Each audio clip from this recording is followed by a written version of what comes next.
So we're officially back in the gym with now the games crew. So it's kind of like last man standing over there, Gunner, getting ready for his Atlas games this next weekend. But we have the full games crew in here. Really, it's just about getting people back into a little bit of lifting, a little bit of blood flow stuff. So we started off a little bit of bike erging and ski erg.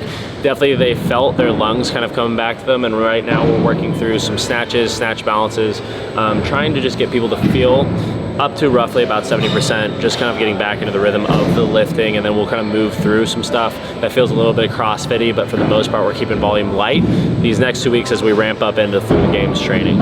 So the big thing what we've just done with our snatch session now is we're just going back to the fundamentals, talking about positions, dialing in come under tension or tension in positions as well.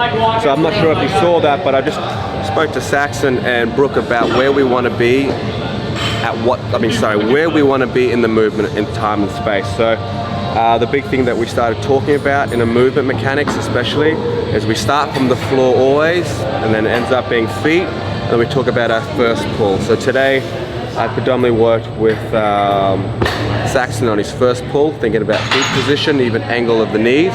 And then with Brooke, we come back to the fundamentals again with the hips and where we want to position our torso and hips at the start of our snatch. Then when we're speaking with Tia, we talked about acceleration in the barbell, again from the floor. We want to accelerate to our snatch. We don't want to reef or rip the barbell from the floor. So there are the three different areas that we spoke about there. This is one of those things that we revisit, we talk about, but as we get into our season or our phase, I will reduce the conversations on a technical point of view and address more of the safety aspects if there's anything there, and I'll just give them one cue to think about as opposed to just ripping apart their snatch, if that makes sense. But if you got any questions, please put them in the comments. I'd love to hear about them. I'd love to talk more about them as well.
So right now we're just kind of getting into the next little bit of our training cycle.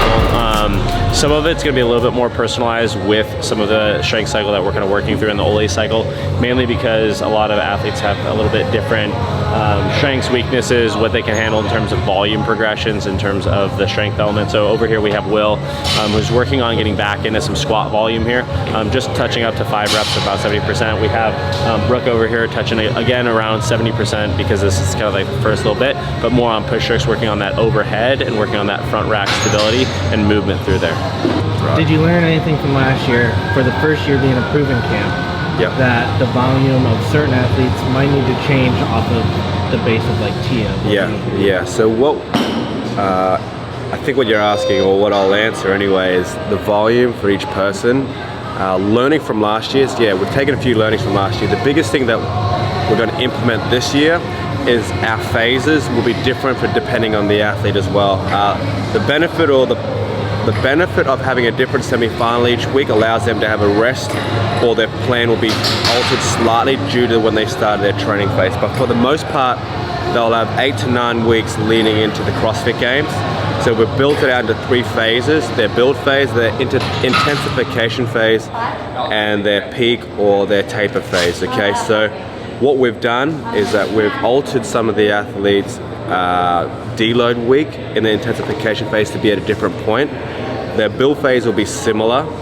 The only difference is between each athlete, they'll have different protocols for their accessories, and whatever areas need to be addressed before now in the games. The intensification phase will be different in a sense of their strength percentage obviously will be different because where they've started, right, in leading to the games, and also their skill pieces will be different. Where you'll see the most common, where all the athletes will be joined together, is their workouts, their conditioning, CrossFit style workouts, the monostructural pieces. And then our last phase, depending on the athlete as well, will then alter as well. So for instance, some would like 2 weeks leading into an event to have a taper, and some want a short time of 7 days.